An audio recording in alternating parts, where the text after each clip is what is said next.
Hello guys, welcome to hollow explained. आज हम लोग finally chain soldier season 2 episode 1 के एक्सप्लेनेशन के साथ आ चुके हैं। तो बिना किसी देरी के चलिए स्टार्ट करते हैं। एपिसोड की शुरुआत हमें डीमन डिफेंस फोर्स के एक ऑपरेशन से देखने को मिलती है। यहाँ पर 6th स्क्वाड को एक इमरजेंसी सिचुएशन हैंडल करते हुए दिखाया जाता है। लोग आपस में डिस्कस कर रहे होते हैं कि सिविलियंस को निकालने का रास्ता खुल चुका है, लेकिन अभी भी कई लोग मिसिंग हैं।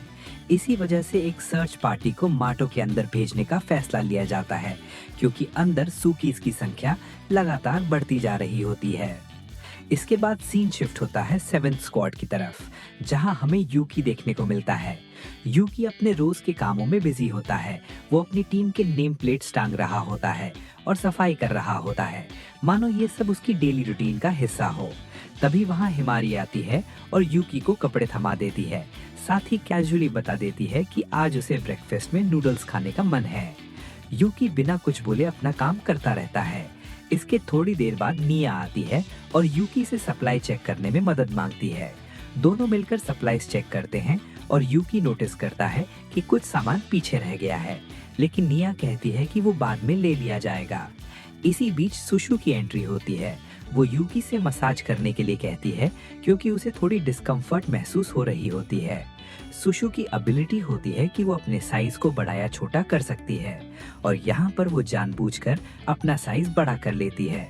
यूकी काफी ऑकवर्ड सिचुएशन में फंस जाता है, लेकिन फिर भी पूरी ईमानदारी से मसाज करता रहता है।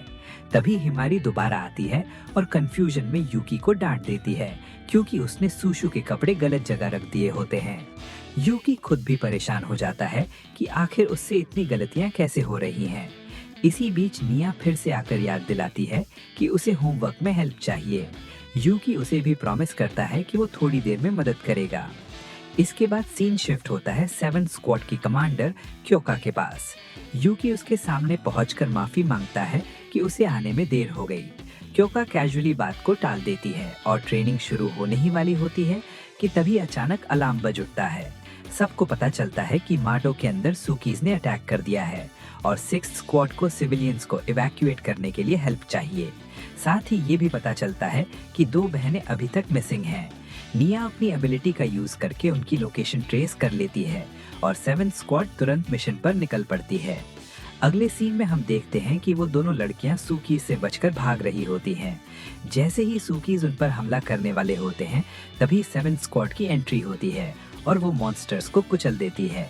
हिमारी अपनी एबिलिटी से अपने हाथ को वेपन में बदल लेती है और फाइट शुरू हो जाती है। सुशु भी अपने बड़े हुए साइज के साथ एक बड़े मॉन्स्टर से भिड़ जाती है, लेकिन तभी पीछे से एक सूकी उस पर अटैक कर देता है। इसी मोमेंट पर क्योका और यूकी की एंट्री होती है। यूकी क्योका की पावर से ट्रांसफॉर्म हो चुका होता है और दोनों मिलकर सिचुएशन को संभाल लेते हैं। फाइट खत्म होते होते हिमारी पर एक डेडली अटैक होने वाला होता है, लेकिन तभी 6th स्क्वाड की मेंबर याचियो की एंट्री होती है।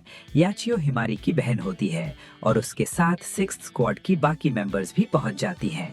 उनकी कमांडर 10 का भी सीन में आ जाती है और अकेले ही सूकीज को खत्म कर देती है। मिशन के बाद हमें क्योका और यूकी के बीच का बॉन्ड देखने को मिलता है। यूकी के ट्रांसफॉर्म होने के बाद क्योका को उसे रिवॉर्ड देना होता है और ये रिवॉर्ड हमेशा काफी ऑकवर्ड सिचुएशन क्रिएट कर देता है। क्योका के फ्यूचर गोल्स के बारे में बात करती है और यूकी भी अपनी बहन को ढूंढने की इच्छा जाहिर करता है। इसके बाद सीन शिफ्ट होता है डीमन डिफेंस फोर्स की हाई लेवल मीटिंग की तरफ। यहाँ पर अलग अलग स्क्वाड्स की कमांडर्स को इंट्रोड्यूस किया जाता है। यूकी पहली बार इतनी सारी पावरफुल कमांडर्स को देखकर शॉक हो जाता है। इसी मीटिंग में सुप्रीम कमांडर रेन की एंट्री होती है, जिसकी प्रेजेंस ही सबको साइलेंट कर देती है। क्योका यूकी को पहले ही वार्न कर देती है कि उसे रेन की आंखों में नहीं देखना है, लेकिन क्यूरियोसिटी के चलते यूकी एक पल के लिए देख लेता है और रेन की शार्प नजर तुरंत उस पर पड़ जाती है। मीटिंग में नेक्स्ट सुप्रीम कमांडर को लेकर डिस्कशन शुरू होता है, जहां सभी कमांडर्स अपनी एम्बिशन दिखाती हैं। इसी बीच एनिमीज 8 थंडर गॉड्स के बारे में भी जानकारी दी जाती है, जो माटो में चल रही क्योस के पीछे होते हैं। तभी इमरजेंसी न्यूज आती है कि सुकीज ने फिर से हमला कर दिया है। कुछ कमांडर्स तुरंत फील्ड में निकल जाती हैं और थोड़ी ही देर में सिचुएशन कंट्रोल में आ जाती है। रेन खुद एक्शन में उतरती है और अकेले ही एनिमी ग्रुप को खत्म कर देती है। यूकी ये सब देखकर समझ जाता है कि आखिर रेन को सुप्रीम कमांडर क्यों कहा जाता है। उसकी स्पीड और पावर दोनों ही अनबिलीवेबल होती हैं। एपिसोड के आखिरी मोमेंट्स में रेन, क्योका और यूकी के बीच एक टेंस मोमेंट आता है, जहां रेन यूकी को नोटिस करती है और क्योका साफ तौर पर जेलस फील करती है। और इसी सस्पेंस के साथ चेन सोल्जर सीजन 2 एपिसोड 1 यहीं पर खत्म हो जाता है। तो गाइस, अगर वीडियो पसंद आई हो तो लाइक और शेयर जरूर करना और हॉलो एक्सप्लेन्ड को सब्सक्राइब करके बेल आइकन दबाना मत भूलना। मिलते हैं अगले वीडियो में।